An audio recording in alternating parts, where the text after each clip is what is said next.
Well, you're still watching The Morning Breeze on NBS television, 10 minutes past 8 o'clock.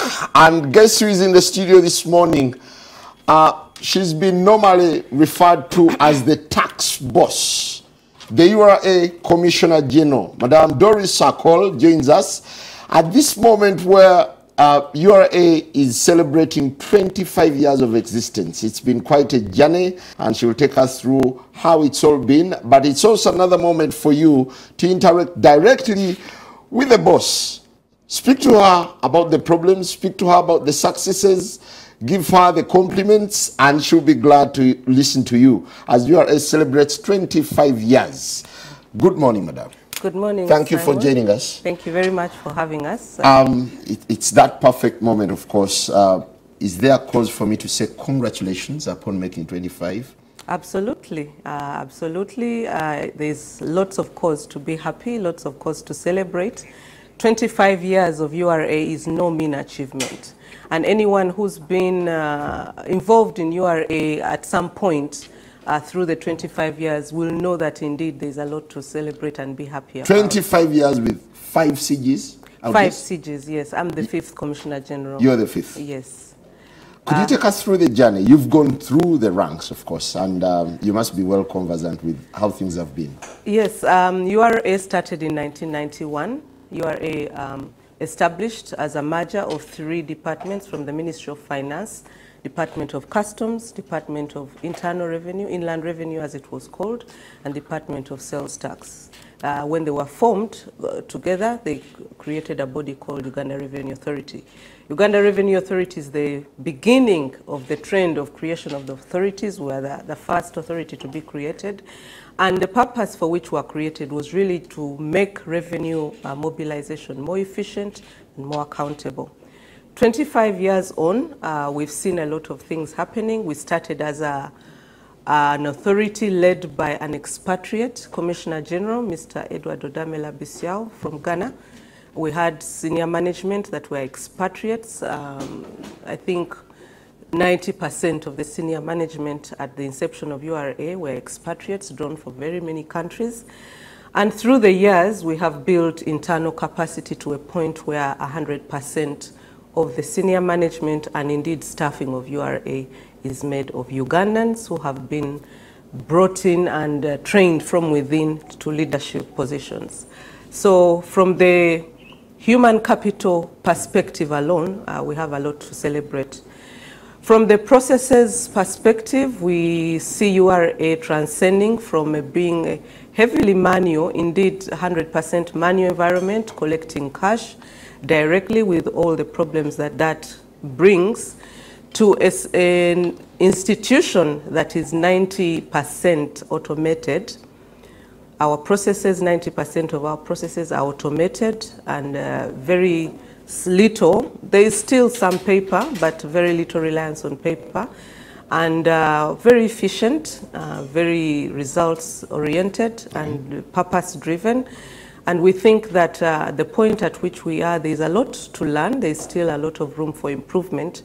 But the URA of today and the URA of 1991 are like 2 different institutions. Well, other than that most predominant factor that's remained with URA for years, being a ruthless tax collector, what else would you say has stayed with you all this way? I would say assertive tax collector. And not ruthless? No, assertive. Okay. We must implement the law assertively, particularly for that group of people, we call them at the top of the pyramid, the compliance pyramid, who are not exactly forthcoming in meeting their obligations. We must be assertive, we must be firm, and we must enable them to comply. Do you find ruthless derogatory? Yes, of course, because ruthless means you are capricious, it means you are totally arbitrary, it means that you are being unfair and indeed illegal. But the work that we do, we will be firm, but we will not do illegal things. We will be firm, but we will not be capricious. We will be firm, but we will not be vindictive. Okay. What new development, what pleasant report do you have to present as URA celebrates 25 years of existence? How did you perform? Because there was a shortfall, we gather, over the past year. Could it be true? There was a shortfall. There was a revenue shortfall. I usually like to tell people that URA is the barometer of how the economy is performing. If you see how the outturn at URA, it gives you a little bit of a picture of what is out there. So we did have a shortfall because we reflected the slower growth in the economy. The economy was expected to grow at 5.4%. We only saw an outturn of 4.6%. And that is manifested in the fact that we didn't have as many imports coming in as we should have had. We didn't have particularly the high value imports like fuel. We had lower volumes of fuel coming in.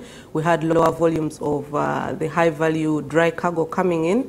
We had suppression of growth in the financial sector, which is the largest contributor to our domestic taxes, either as a direct payer of corporation income tax, but also as a collector of other taxes like excise duties and things like those. We had suppression of growth in the manufacturing sector, and when you have suppression of growth in the manufacturing sector, it means that consumption levels are low, and that is why manufacturing is not producing as much. The purchasing power is low, and that reflects in VAT performance because you don't have as much sales going out there. And yeah, we did have a shortfall in revenue collections. However, it's important to note that even with the shortfalls in real terms, as in shilling terms, we collected less of the target by 402 billion shillings.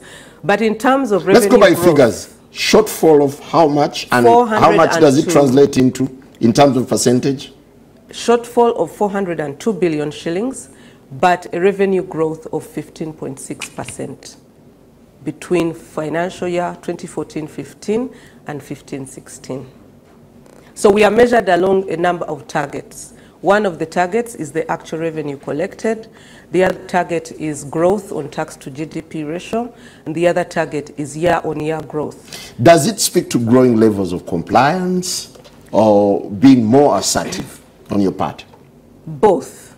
Both. As we improve the way we mobilize revenue, as we become more out there in the public, providing information and support, of course, compliance levels improve. Indeed, as we expand the base, the tax base of people who are paying taxes by collecting, registering more people, we get more people paying taxes than those who were paying before. But also, because of the growth in the economy, there are people who are now able to pay taxes than were before. So that is the growth in the economy is perhaps the single most reason why you have growth in revenue.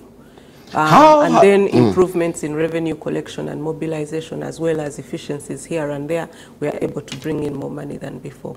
Okay. How has politics affected, or rather taken a toll on revenue collection in the country?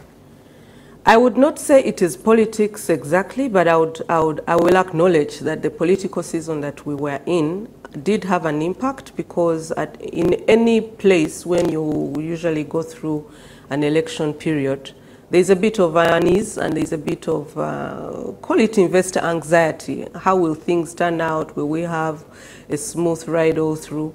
And that reflects in the reduction of investment. The people call back investment in a political season than in a season that is not very politically active. So we found that in the second half of the last financial year, between January and June, is where we saw the suppression in performance. Because the first half of last financial year, July to December, we saw revenue performing above expectations, and indeed we closed that first half with a surplus. But starting from January, because of the political season and because of a number of other things, the economy, how the economy turned out at that time, this is where we saw the suppression in performance that led us to finish off at a shortfall. Have things stabilized since? Not to the levels of July to December, but it is much better than it was, say, in April or May. Well, it's that moment where we invite you to be part of the conversation with the CG Uganda Revenue Authority, as, of course, the tax body celebrates 25 years of growing from strength to strength. I would also love to know what next is in line for Uganda Revenue Authority beyond 25? Do we expect more assertiveness? Do we expect more compliance? Do we expect things to get better anyway? And the numbers to call will be displayed on the screen for you to be part of the discussion with with Madame Doris Akol. Well, there has also been that a belief, that notion that actually so much is collected, but some money, some percentage goes missing somehow. 50%, is it true? No, absolutely not 50%. I think it was, my team can remind me, but I think it was at the end of financial year 2013-14. We did a bit of an analysis and tried to put a figure to the money that was submitted to the coffers of government and the money that was deployed in service delivery vis-a-vis the money that was went missing, for lack of a better word. And we found that about 7 trillion of what we collected was deployed in service delivery when we looked at how the budget had been, disbursed. And 7 trillion was disbursed and used, put to good use. And that financial year we collected just over 8 trillion. So there is lots of money that is not used appropriately, not used as it should be, and perhaps actually misused. But it is a very small percentage of what we collect and hand over to the government. So yes, we cannot lose track of the fact that not all our public resources are properly utilized, and there is a room for improvement, great room for improvement in service delivery. Okay. But it is important to note that majority of the revenue collected is actually properly utilized in provision of public goods and services. We should not lose track of that. Okay, is it all rosy with URA at the moment, as you say, as you celebrate 25? As in any whether in homes or institution, you can never be at 100%. We do have room for growth, but things are good and things are looking up. We have a good crop of staff who are very professional. We have people that have passion for what they do. They deploy themselves professionally and passionately in doing the work that they do, many times even going beyond, going the extra mile. We do have systems and processes that are working well. Yes, we have a few hiccups here and there. That's been a persistent complaint about it has been a persistent complaint. It is also a perception issue.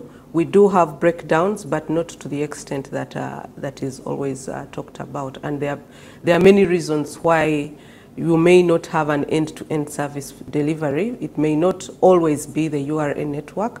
Sometimes it has to do with capacity issues on the person that is tapping into the network. But we do have issues and we are working on them. We are well resourced, not to the point that we need. But with the resources that we have, we are able to turn out a good performance, because indeed our cost of collection as at end of last financial year was about 1.97%, which is quite efficient compared to our colleague revenue authorities in the region, which are in the region of 2.5%, 2.3%, depending on whom you're looking at. If we were to do an objective rating of URA, what would be the benchmarks anyway? It depends on what it is you're rating, but I will tell you that for many of the processes that we are doing, we are ahead of the pack in the region. For our tax to GDP ratio that many people like to talk about, we are in the lower rank. But when you see our contribution to budget, tax contribution to budget expenditure, we are in the top 2. I think second after Kenya. Does that affirm the notion that Ugandans are the most overtaxed population in the region? No, it means that in the region, the mobilization effort towards budget is a bit more efficient than the other countries. Because our regional rates are the same, our income tax rates are the same in the region, customs rates are the same in the region. We have a few disparities in excise duties, but those are minuscule and they don't really affect much there. But because the revenue mobilization effort is a bit more efficient in Uganda than in other countries, that's why you have a tax to budget contribution being in the top levels. Does this suggest in a way that the tax base in Uganda is growing steadily? The tax base is growing, not as fast as we wish it would grow, but we are working hard at that together with our bosses in the ministry. There are a few things that we must do. To make people that, everyone that is supposed to pay tax, there are a few things that we must do to make sure that they do. One, we must, as much as possible, try to remove the informality. We cannot remove it, but reduce the informality that pervades our economy.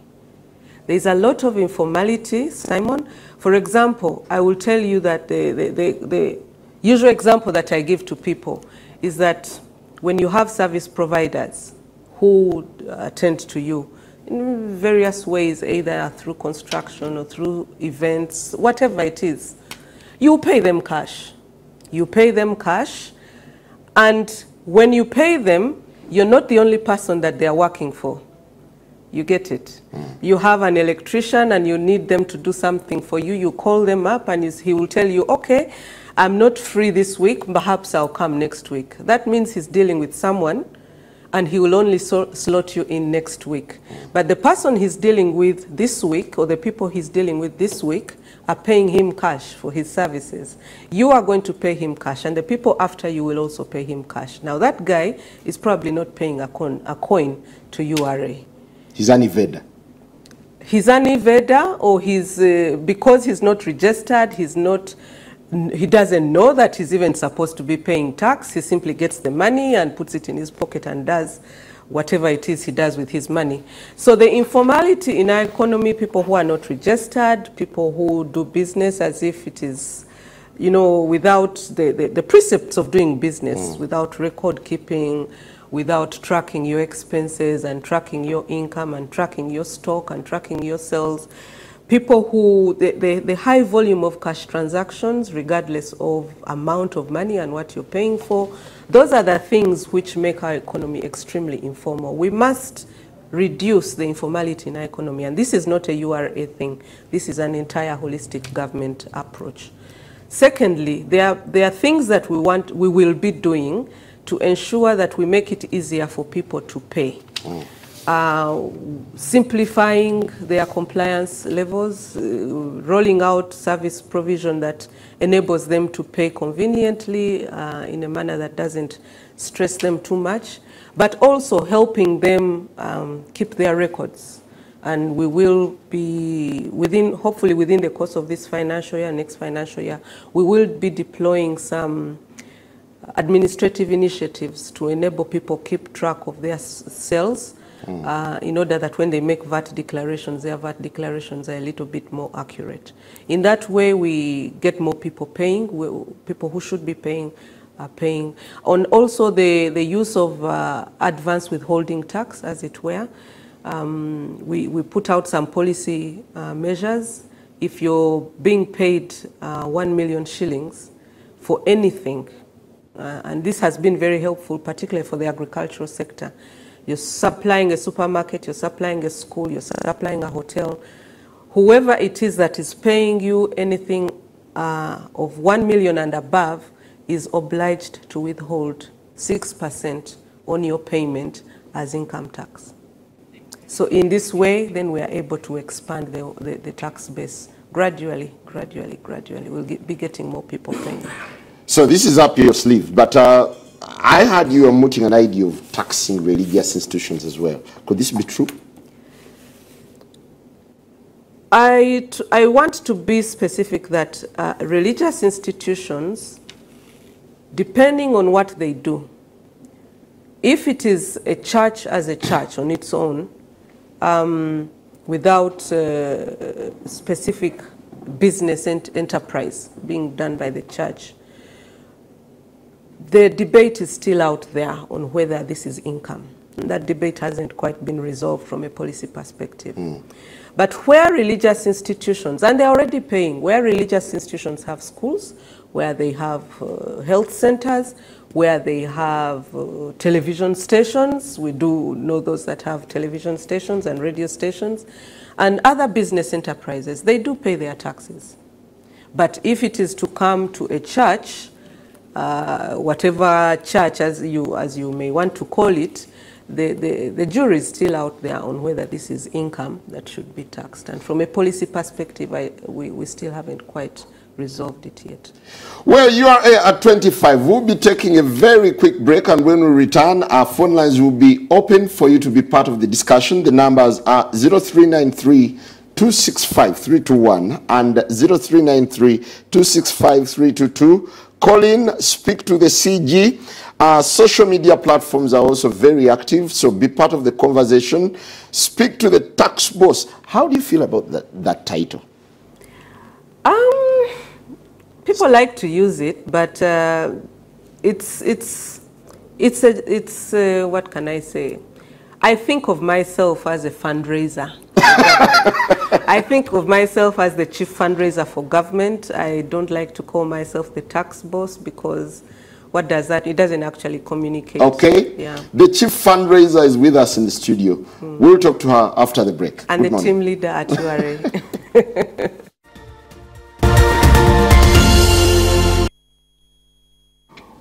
Welcome back. We're still speaking to the chief fundraiser for government, Madam Doris Akol, the CG, Uganda Revenue Authority. Uganda Revenue Authority is celebrating 25 years of existence, whether you'd call it from strength to strength or from grass to grace, whatever that would mean. She's here with us to tell us about the journey and what the future holds for the authority. And it's that moment where we need you to interact with her. Speak to her directly. Just call in and share your views about Uganda Revenue Authority, the strides that the organization has made over the past 25 years, and what they will have for us in the future. Plus, of course, some of the complaints that you have at the back of your mind. The numbers to call are 0393 265 321 and 0393 265 322. You can also join us on our Twitter handle at NBS. You can also join us on Facebook. All our platforms are running and ready to pick your thoughts on what URA stands for at the moment. Uganda Revenue Authority will be celebrating 25 years. When is the big do? Before we go into that, I just wanted to let you know also another title, that I'm a team leader at URA. And URA has moved from birth to maturity. From birth to maturity, just like a human being. You're born in 1991. Now at 25, we're mature. At what stage did you join URA? I joined URA in 1995. Was the baby still crawling? The baby was teething, I think, at that point. We're still teething. We're crawling, yeah, but... Now there is a big man or a big mom. It's a grown-up. Okay. The festivities have already started. We've started by the appreciation visits, but the big roll of drums will begin to start maybe from the 15th of September, because that's the actual birth date, we believe. 15th of September, we'll start with a Thanksgiving service, non-denominational or multi-faith Thanksgiving service at URA head office in Nakawa. We will have corporate social responsibility activities on the 20th of September. Then we'll have an open house week, URA at 25. The public is invited to come and see how URA has moved in the 25-year journey. And then the climax will be on the 30th of September. Before I take the first caller, how true is it that URA has suffered a huge turnover of staff over the years?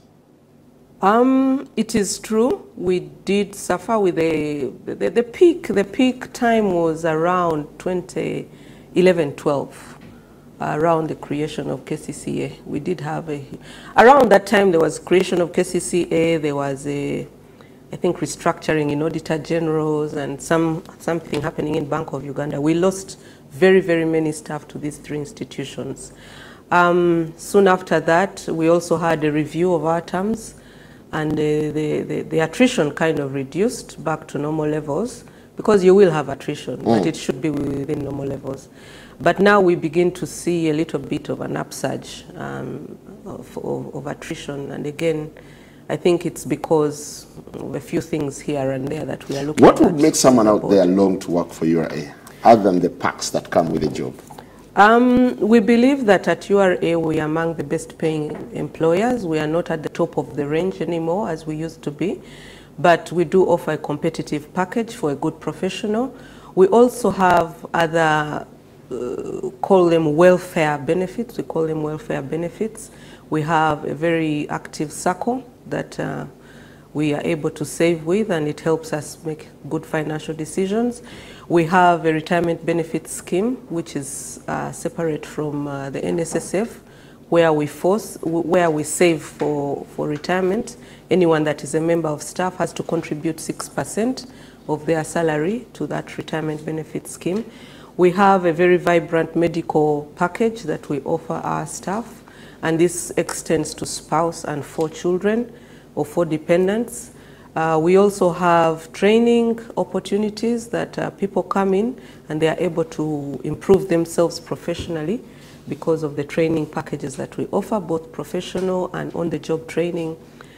We have a number of family-oriented activities that make URA a family and a good place to work, family days, staff days, and all these things that make URA a very good place to work. How about perceptions? People perceive URA as one of those bodies that are so insensitive. They don't care whether you lost someone, you lost your stuff, your merchandise, all they need is tax. Again, it depends on whom you're talking to. It depends on whom you're talking to.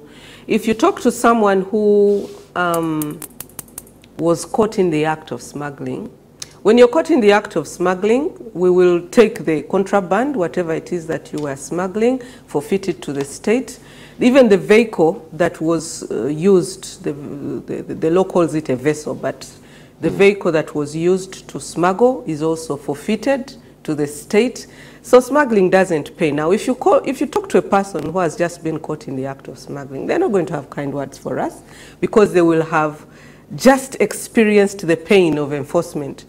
If you talk to someone that has had a huge tax issue to resolve with us, and we've worked with them over the years to the point that we've enabled them to pay, they're going to tell you a very different story. And we have very many people out there who will say, yes, I did have issues with URA, but I was upfront. I went to them and I discussed with them. They gave me options through which I was able to pay, and now I'm paying. So you have no apologies for being high-handed in enforcement of your laws? I called it being assertive. I call it being assertive. I will read you the law and I will tell you where you have gone wrong, and I will implement the penalty.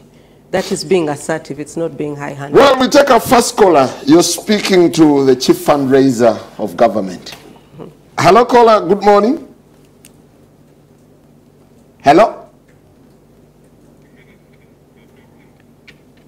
Hello? We must have lost you. We're getting another caller. Morning, Breeze. Good morning. Good morning. Yes, good morning. You're live on the Morning Breeze. Your name and where you're calling from? My name is Kasozi Deo. Yes, Kasozi. Calling from Luzira. Go ahead. I would like to commend URA for putting up that magnificent building. Absolutely. I hope it will go a very huge way to market URA services. I would like to get a clarification. The Commissioner General has talked about charging 6% on farmers and the other suppliers of various items to supermarkets. I would like a clarification. Is this 6% income tax? Because I know they charge also 30% as income tax after declaring profit. Thank you very much. Good question. Thank you very much. You'll respond. We take another caller. Morning, Breeze. Good morning. Hello? Morning, Breeze. Hello. Well, I request that when you call, just reduce the volume of your hands, rather of your TV, and then speak out loudly and precisely. Morning, Breeze. Hello. Hello. Hello. Yes, good morning, sir. Good morning. Your name and where you're calling from? I'm called Robert. I'm calling from Barara. Now, I want to ask the people. We had a company that we started something back, and our people left to this day. They never returned. But we keep on getting messages from them for paying taxes, when actually we're not in business. So we need assistance. Sorry, the network was a bit blurred. We'll take another caller. I didn't hear the question. Morning, Breeze. Good morning. Hello?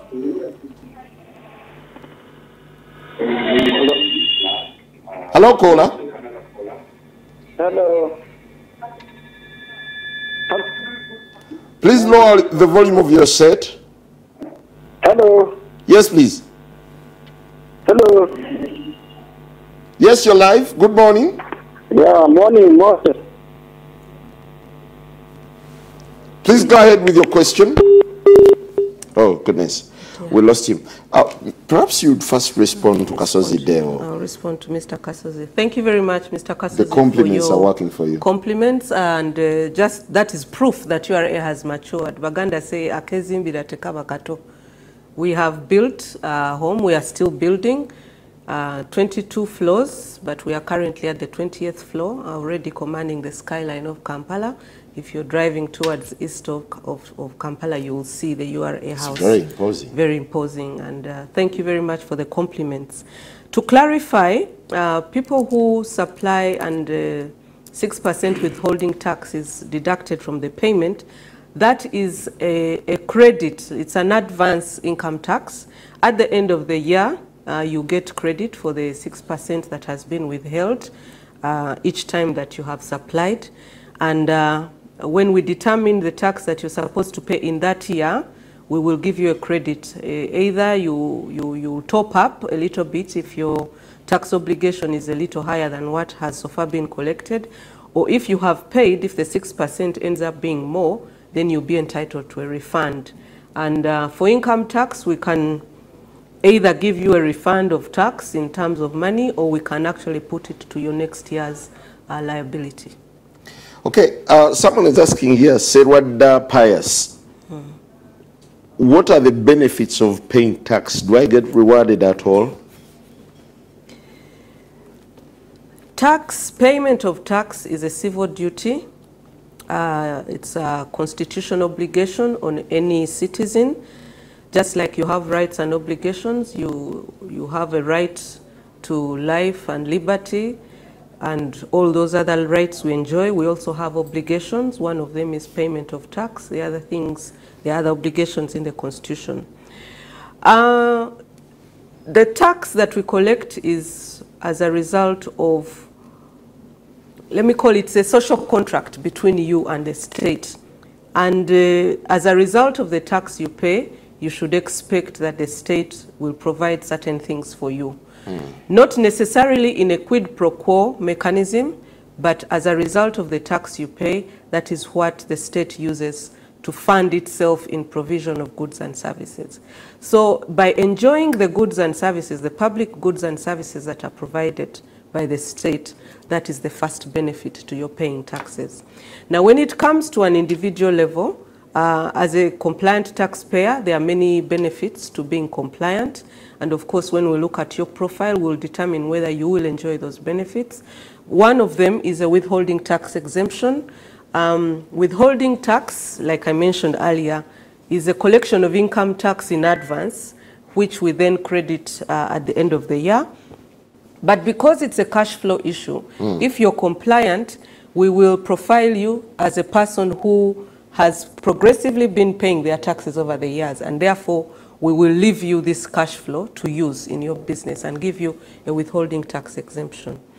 If you're, again, compliant, the number of things that you get tax clearance certificates and you're able to bid for public procurement and other institutions also that require tax clearances. Obviously, you're going to get a tax clearance and you'll be able to engage in procurement, supply of goods and services wherever it is you go. Once in a while, we do also profile some people who are being compliant and appreciate them in one way or another. We might give you an award, we might send you a congratulatory letter or a commendation letter. A few people right now are being visited because of being compliant. But I think the biggest benefit to paying taxes is the feeling of pride that indeed I'm compliant. I can hold my head high as someone who has no shadows and skeletons in the closet to be afraid of. That is very important because... Have Ugandans reached that extent of feeling proud of paying tax? Many are or getting just to being that whipped? level. There are few we whip into that, but you can't get a tax-paying culture by whipping people. It has to be by realizing that the tax that I pay, I'm responsible for the development that I see in the country, and I take pride in it. I take pride in the fact that there is a person in this country who is able to access health care. We can debate about the quality, but there is a woman in this country who is able to go to a health center and deliver, when 5 years ago that health center was not available. Things like those is what makes people proud that they pay taxes. When you look at all the roads that are being built, you need to feel proud that the little coins that I have paid, whatever contribution I have made, I have a stake in the road that have been built. It came out of the sweat. And that is where the pride in paying taxes comes from. It doesn't come from something that comes into your pocket because I paid tax. No. Even in those countries where we have a very high compliance rate, it's because of the pride that people feel. Chiza Eunice was asking the question of what does it mean to collect tax in a cash-based economy? It means that first of all, it becomes a bit more hard to know everyone that is engaged in economic activity. In a cash-based economy, you don't have paper trails, you don't have trails of economic transactions, and therefore the propensity of people to hide is very high. And that is one of the biggest things that you have in an informal economy. So the amount of effort that we deploy in looking for people who have hidden is tremendous. And that is the challenge of collecting cash in a cash-based economy. Also, because of a cash-based economy, you will not have accurate declarations all the time. And you can't prove otherwise because, like I said before, there is no paper trail, there is no record, and therefore if someone tells you this is the income they have earned, it becomes difficult for URA to say otherwise because we are not able to challenge them unless the person they have dealt with says this is what they spent and what they spent is higher than the income that you are. Okay, Magunda Jamal asked a question. Can CG weigh in on the story going around about distressed tycoons and how URA would gauge them? Yes. Like I mentioned before, we had a bit of issues in the slowdown in the economy, and the distressed, I don't know whether they are tycoons or what, I'll just say distressed businesses is just a symptom of that. In the second half of the financial year, last financial year, one of the things that we had to deal with was the depreciation of the Uganda shilling.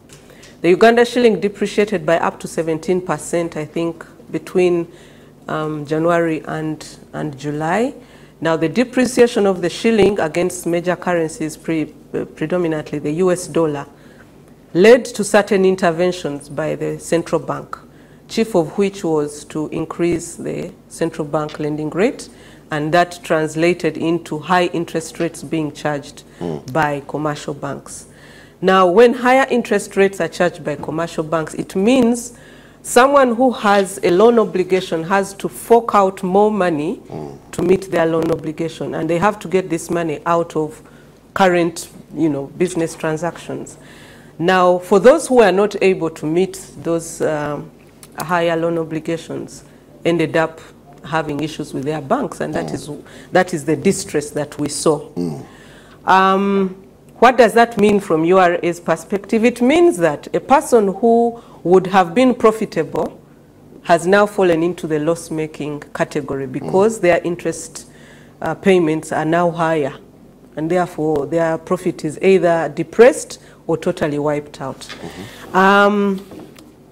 It meant that because of that, the distress is a big word, but because people are not meeting their loan obligations, it also means that their trading volumes have decreased, and therefore they don't have the added money to pay the banks.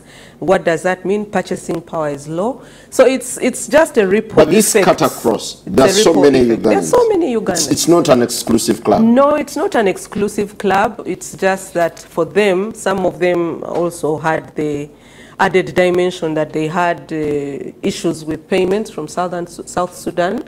They had traded with South Sudan and not been paid, and so they were asking for government to intervene. Do they have a good case in your opinion? A good number of them had supplied government, and government hadn't yet paid them, so they were not able to meet the obligations to the bank. So this is the kind of conversation they were having with the bank. Can you help us out? Pay us. You owe us money. Because you owe us money, we can't pay the banks, and the banks are distressing against us. We have money owing to us from South Sudan. The government is not paying us. What can you do at a government level? So from that perspective, I think they were right. Okay, then, would URA consider giving them a tax break, for instance? Why?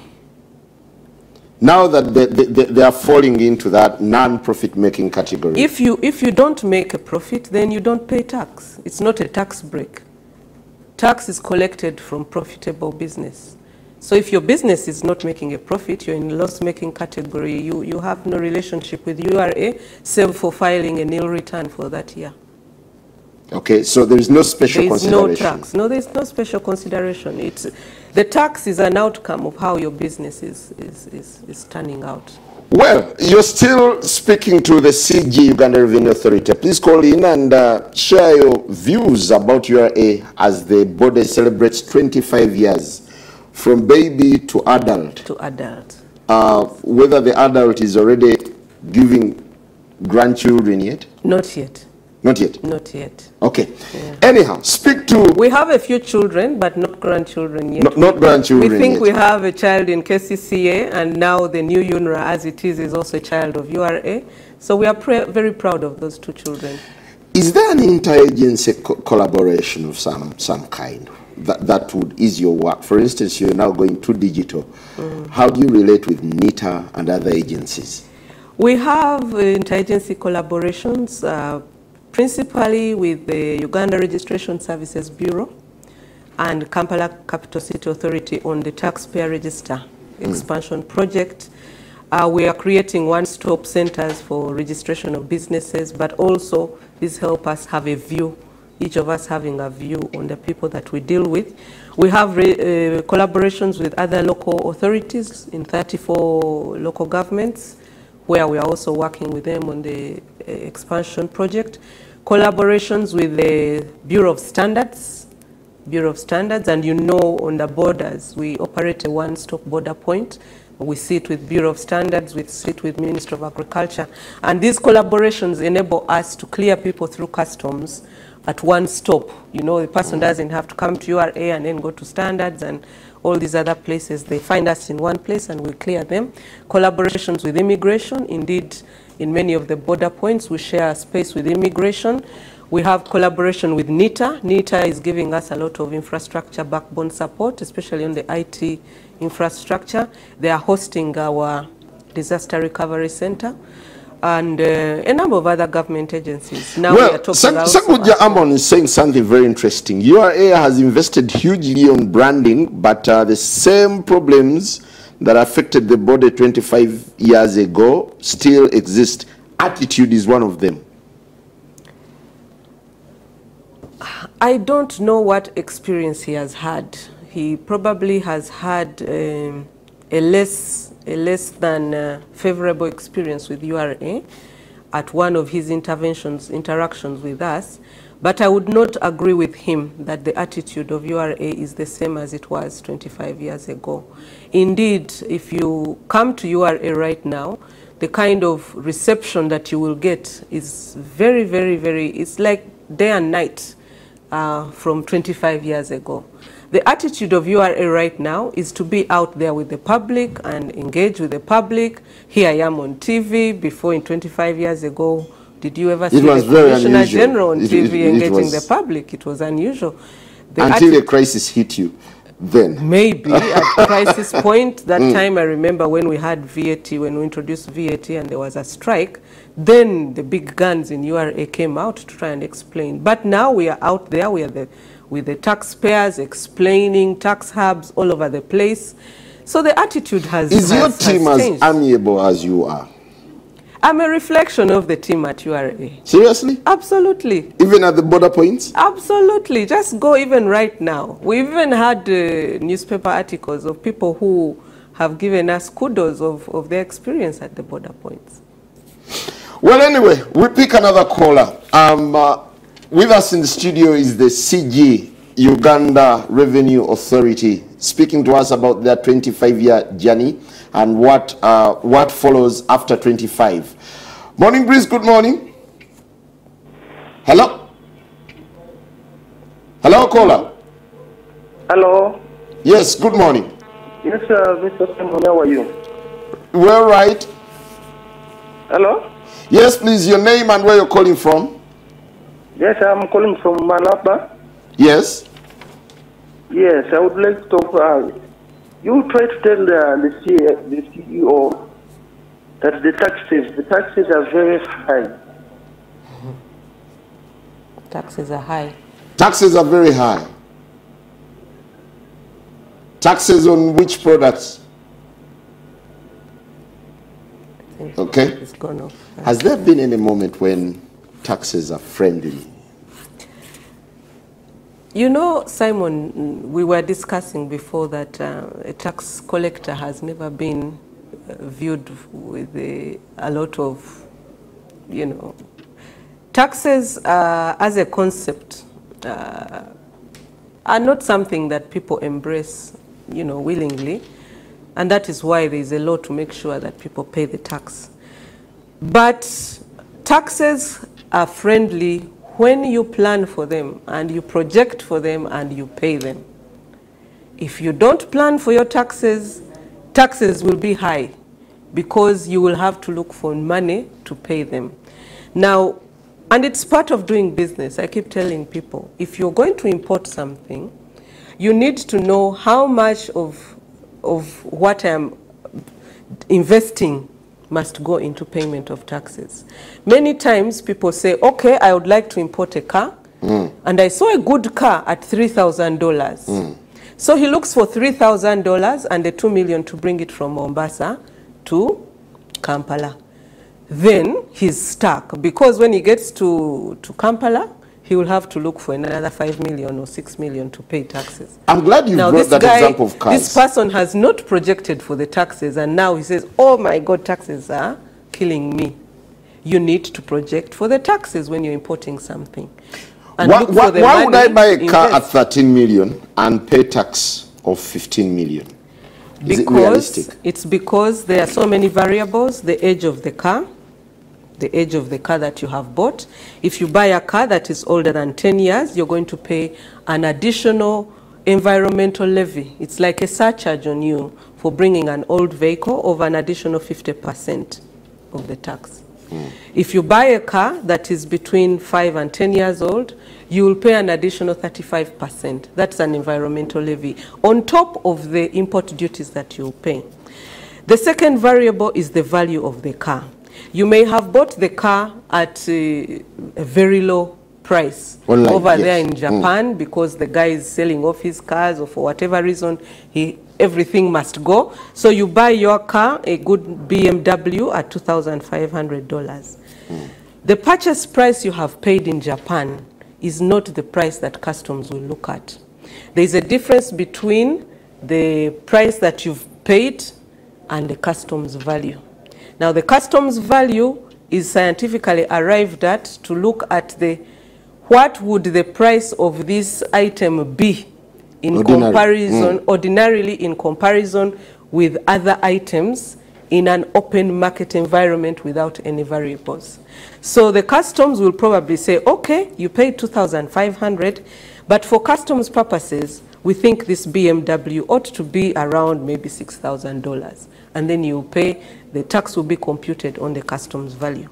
The third will be how long have you taken before you pay the taxes.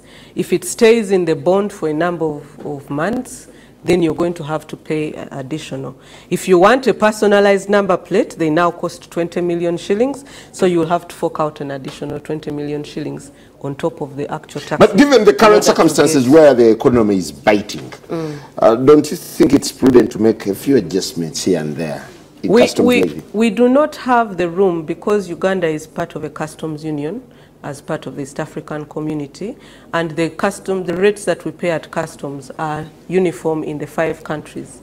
So Uganda cannot decide that, you know, for now the economy is tough in Uganda, therefore our import duty rates are going to be changed.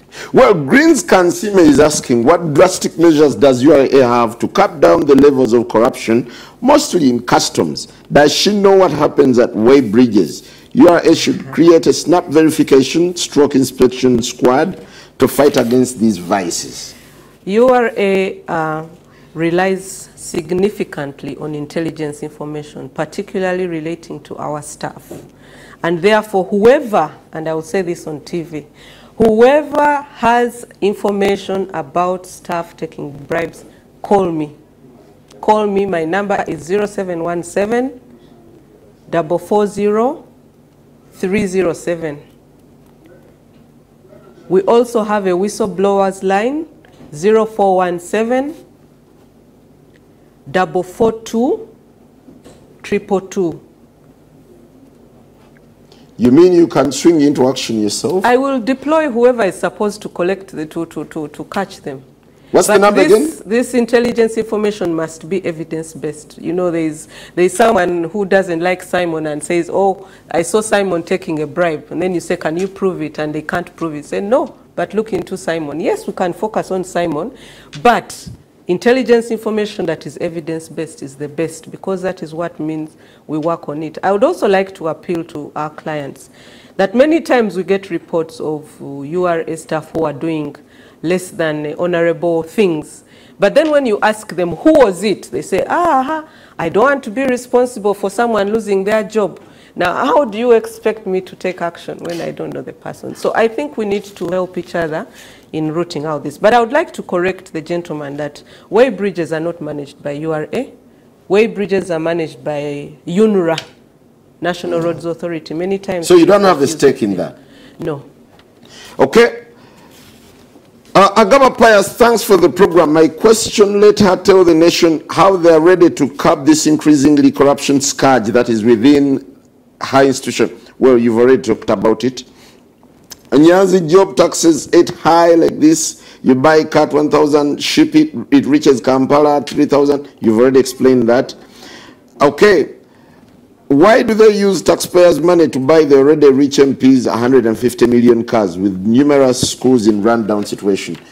I think NBS should invite the Secretary to Treasury or someone who's responsible for expenditure. They'll be the person who can answer that question best. For me, I'm responsible for collecting the money and I pass it over. Now, the decisions on how money is spent, I think... how far have you gone with this contest on taxing MPs' benefits? We've been very clear as the Uganda Revenue Authority that the benefits are taxable, and we expect the Clerk to Parliament, who is the employer of the MPs, to comply. But we've been very clear. Okay. Blessed Jerome Dan says, good morning, NBS and Madam Akol Doris. Just asking, what's the local service tax for? And after how many months do you charge it? Local service tax is a tax collected by our local governments on the areas where we live. It is more or less a proxy of graduated tax, but not everyone who was paying graduated tax now pays local service tax.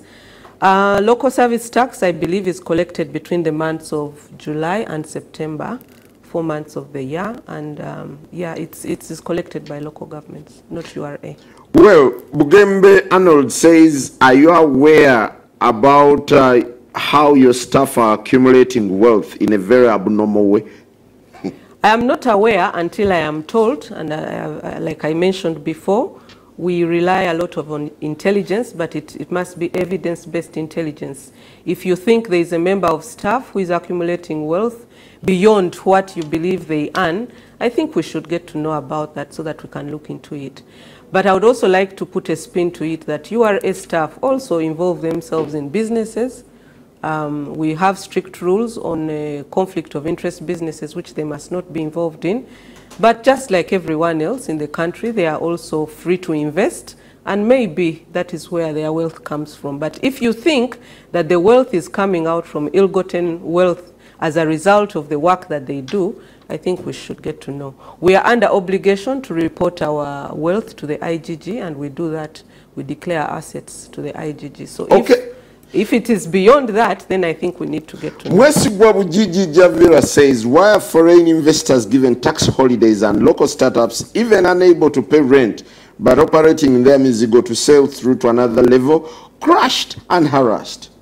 You need to know that there are certain sectors in the economy that are given tax breaks because the government wants those sectors to contribute in a particular way. For right now, we have, call them tax holidays, but they are income tax exemptions in the agro-processing sector. So if you do business relating to agro-processing, you get an income tax exemption.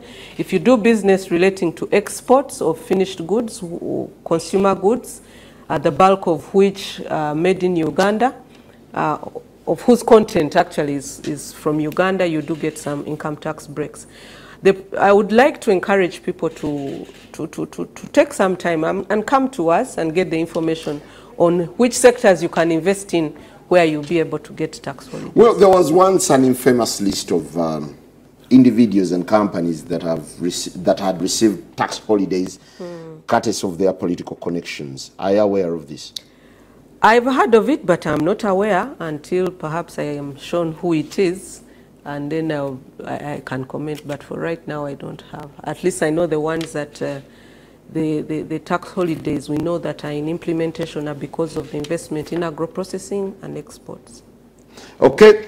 Isaac Mark, what are you doing to ensure punishment is given to rogue tax compliance officers who ask for bribes? Even when you want a tax clearance certificate, they ask for money.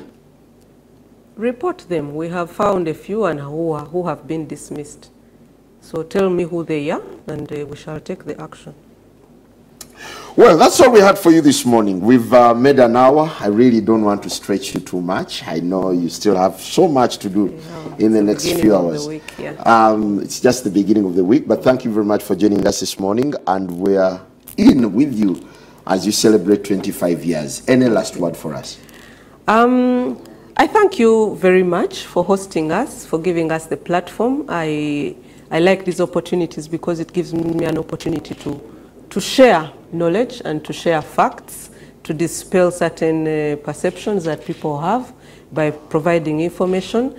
But I think my message to the clients out there is, first of all, URA appreciates you very much.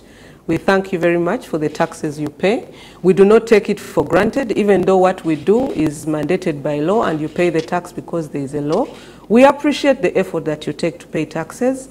I commit on behalf of the team at URA that we will provide you all the support you need, the information you need.